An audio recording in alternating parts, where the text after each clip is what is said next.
Billy Joe Saunders wins a 12-round majority decision over Andy Lee to become the new WBO Middleweight Champion.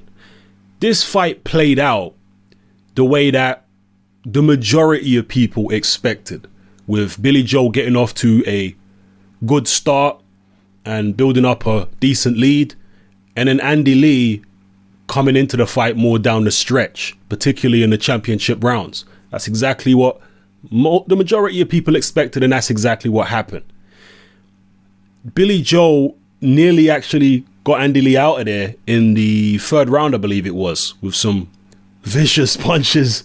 Andy Lee was down twice. The first knockdown in particular was a wicked shot, a right hook, which caught Andy Lee, and the way he went down, it looked like he might not be getting up, because he went down very heavily.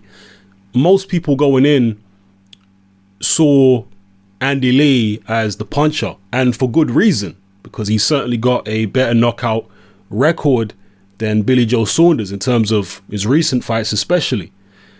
But Billy Joe always had the better defense.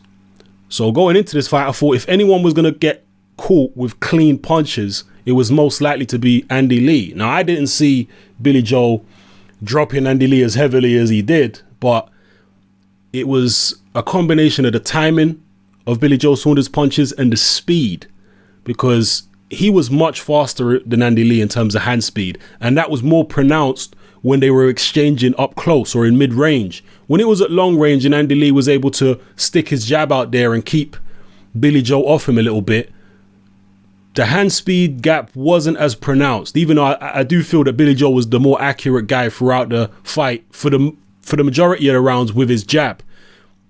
But other than the third round where he had the two knockdowns, the fight was tense, but it had very little action. Both guys were just jostling for position, looking to land hit jabs here and there. Both guys were like coiled springs in there. Nobody wanted to make a mistake. Nobody wanted to get caught with a big shot. And I can understand people thinking it was boring, definitely, because there wasn't much action.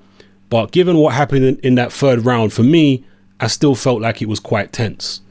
And yeah, as I say, Billy Joe with his extra speed and his slickness, his better defense, he wasn't getting caught with the shots, the clean, particularly power shots that Andy Lee kept getting caught with for the most part. In the last couple rounds, as is the case with a lot of Billy Joe Saunders fights, he did fade again. Even though he must have been in tip-top shape, it just seems that when it comes to the latter rounds of fights, Billy Joe, for whatever reason, just don't have that much in the tank. And the 12th round was definitely Andy Lee's best round, and he really tried to pour it on and snatch victory from the jaws of defeat once more. But yeah, my overall impression is the fight, it was a close fight, don't get it twisted. I actually had Billy Joe Saunders winning the fight only by one round.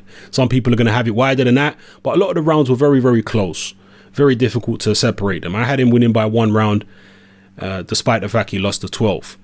But yeah, going into the fight, the reason why I picked Billy Joe, even though I found it difficult to separate them, is because I just felt Billy Joe's slickness wouldn't allow him to get caught with Andy Lee's best punch, his best weapon, which is the right hook.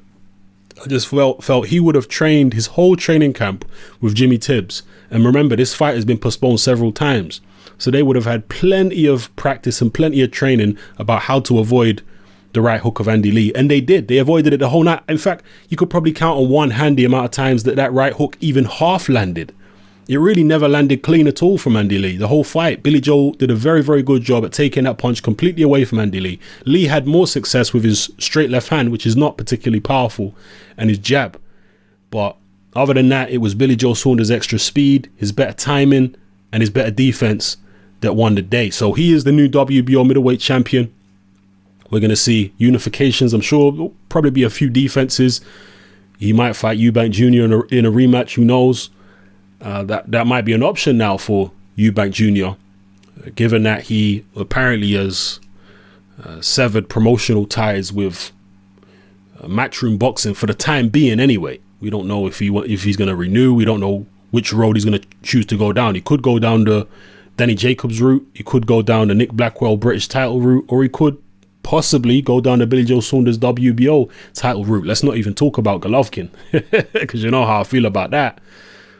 So yeah, it's possible Billy Joe could fight Eubank Jr. in a voluntary, or fight someone else, and we could see unifications with the likes of obviously Canelo Alvarez, if he wants to actually fight at 160 anytime soon, instead of this catchweight BS that he's followed on from Miguel Cotto. We could see him fight, as I say, Danny Jacobs himself. So let me know what you thought about Billy Joe Saunders' performance. Was this the fight that you expected? And who would you like to see him fight next? Who do you think he could beat in the middleweight division? He is very slick, Billy Joe Saunders. He's a smart boxer. He's slick, but he does fade in those late rounds. So yeah, let me know in the comment section below. It's your boy Hatman. I'm out.